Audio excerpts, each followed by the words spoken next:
Ram election आलं ना की सरकारी अधिकाऱ्यांच्या अंगात संचारतो. पोलिसांचे असतील, महसूल खात्याचे असतील, निवडणूक आयोगाच्या अखत्यारीतले असतील, त्यांच्या अंगात संचारलेलं असतं.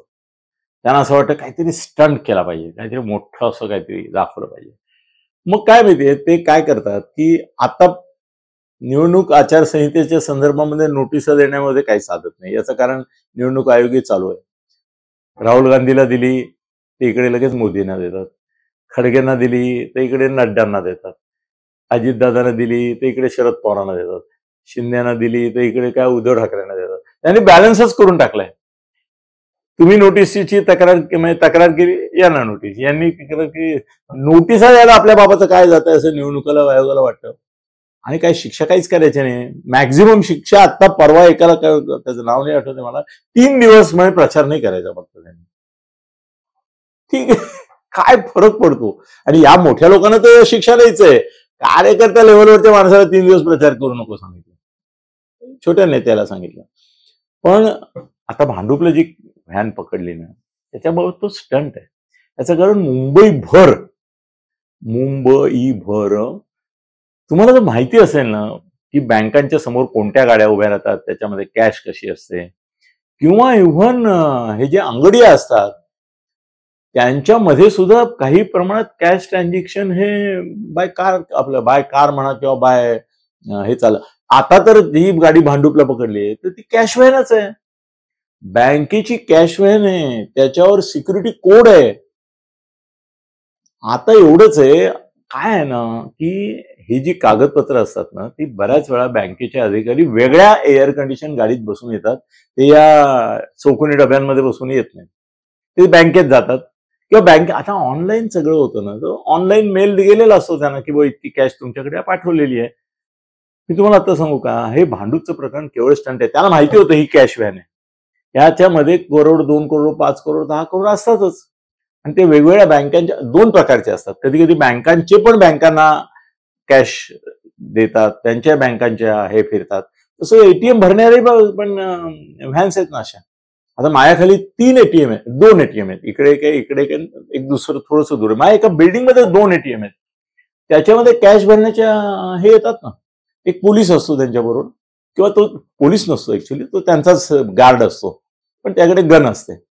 आणि ती गाडी आमच्या दारामध्ये उभी करतात खाली गेट पाशी, त्याच्यातून ते सगळं बँकेत जातं, तिथून मग याला पाठवतात, एटीएमला भरतात सगळ्या त्या नोटा वगैरे. काही ठिकाणी डायरेक्ट पण भरतात एटीएम मध्ये.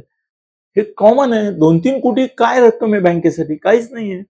5-5, 10-10 कोटी रुपये ते घेऊन जातात. आणि या बँकांच्या व्हॅन, आता मला माझ्या दारातच 2 ठिकाणी 2 बाजूनी कॅश व्हॅन येतात रोज, त्यामुळे मला माहिती आहे की त्या कुठे. आणि ते दरवेळी काही निळीच असते, काहीतरी त्याच्याबरोबर पोलिसांचं सगळं असतं. त्याला फक्त ओळखायचं कसं माहितीये, कॅश व्हॅन त्याला जाळ्या लावलेल्या असतात. ही जी गाडी पकडलेली आहे तिला पण जाळ्या आहेत ना. जनरली कॅश व्हॅनना बँकांच्या ज्या जाळ्या असतात त्या याला आहेत. ती पाहायला बरोबर कळतं की ही कॅश व्हॅन आहे, त्याच्यामध्ये करोड लुटल्या जातात की किती वेळा. काही वेळा ते कर्मचारी सामील असतात, ते लुटले असं दाखवतात, पण कॅश व्हॅन फोडणं किंवा पळवणं किंवा रोखणं हे कॉमन आहे. आता पोलिसांनी बघितलं की कॅश व्हॅन, याच्यात कॅश असणार, आपल्याला मिरवायला झालं, त्यांनी ती पकडली, पोलीस स्टेशनला आणली, 3.5 कोटी सापडले, मोजता दमले वगैरे सगळी नाटकं चालली. 15 दिवसांनी याचं काय झालं विचारा. फॉलोअप येत नाही ना आपल्याकडे बँकांचा. काय कुठल्या बातमीचा फॉलोअप कुठे येतो आपल्याकडे. सगळ्याच्या सगळ्या रकमा निम्म्या बँका आपली कागदपत्र घेऊन तिथे जाणार, क्लेम करणार. सर्वच्या सर्व 3.5 कोटी रुपयाचा हिशोब वेगवेगळ्या बँकांचे अधिकारी येऊन, ही आमची एवढी कॅश या माध्यमातून येते, यांचं आमचं कॉन्ट्रॅक्ट आहे, यांची कॉन्ट्रॅक्ट असतात. ते काही बेकायदेशीर नसतं.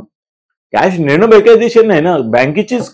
ते काय असे 150 कोटी रुपये इकडून तिकडे न्यायचे, ते काय दरवेळेला ह्याने कुठेतरी फिजिकल त्याचं ट्रान्सफर तर होतच ना, तसं करावंच लागतं. अनेक वेळा आपण सकाळी बँकेत गेलो, मोठी रक्कम मागितली तर सांगतो साहेब 1 तासाभराने आमची कॅश व्हॅन येणार आहे, आता ते आले की देतो तुम्हाला. कॉमन आहे की कॅश व्हॅन येते, त्यांना पैसे देते, मग ते तुम्हाला देतात. हे भांडूपचं प्रकरण स्टंट आहे. 15 दिवसांनी चौकशी करा. तुम्हाला असं तिथे पोलिसात गेले तर ते म्हणतील नाही ते निवडणूक आयोगाकडे गेलं तर ते म्हणतील पोलिसांकडे. आणि जर उरावर बसलात तुम्ही की नाही मला, नाही तुम्ही आरटीआय करतो, नाही तर तुम्हीच हडप केलं म्हणून तुमच्यावर आरोप केलं, तर ते सांगतील की बँकवाले आले, हे सगळ्यांनी प्रूव्ह केलं. 2-2, 5-5 कोटी अनेकदा सापडतात, नंतर ते सिद्ध करतात बँकवाले. खूप ठिकाणी होतं. ही बँका सिद्ध करणार. त्याच्यामध्ये त्या अधिकाऱ्यांनी कुठेही काही प्रतिकार केलाय, पळून जाण्याचा प्रयत्न केला, असं काहीच नाही. त्यांची व्हॅन तिथे त्या नाक्यावर अडवली आपल्या सोनापूरच्या. त्यांनी सांगितलं की बँकेची कॅश आहे. हा, एवढी 350 कॅश, कागदपत्र कुठे दाखवा, हे दाखवा. ते म्हणाले कागदपत्र बँक ईमेलवर कळवतात. आता पूर्वीसारखं आम्ही हातामध्ये ते घेऊन सगळं फिरत नाही. ते म्हणाले नाही नाही, चला घेऊन जा. मग तिथे ते मोजणं, ते नाटक, ते सगळे टीव्ही झालंय. बरा 15 दिवसांनी चुकी. हे सगळ्या रकमा बँकाच्या असतात. आणि ही तर बँकेचीच गाडी होती. आणि अनेक वेळा 2-3 कोऑपरेटिव्ह बँका मिळून सुद्धा एकमेकाला मदत करतात की आमची पण कॅश तुमच्याच या सिक्युरिटी व्हॅनमधून. हे सिक्युरिटी व्हॅन्स असतात. फालतूपणा आहे, दुसरं काही नाही. निवडणूक आयोगाला जर खरंच पकडायचे असतील तर वेगळ्या गोष्टी आहेत, त्या पकडत नाहीत. हे असले काहीतरी धंदे करतात आणि पोलिसांना फुकटचा उत्साह असतो. धन्यवाद. खळबळजनक गौप्यस्फोट म्हणजेच YouTube चॅनल अनिल थत्ते गगनभेदी. खळबळजनक गौप्यस्फोट म्हणजेच YouTube चॅनल अनिल थत्ते गगनभेदी.